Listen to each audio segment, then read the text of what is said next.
In a room, 45 people have brown hair, so that's set A, and 22 people have blue eyes, so we'll represent that by set B. And 5 people have both, so that's at the intersect between set A and set B.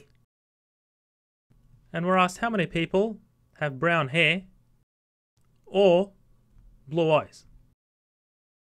So this is basically asking for A union B. And using the inclusion-exclusion principle, that's the number of elements in A plus the number of elements in B minus the number of elements in the intersection of A and B. So therefore, we have 45 plus 22 minus 5,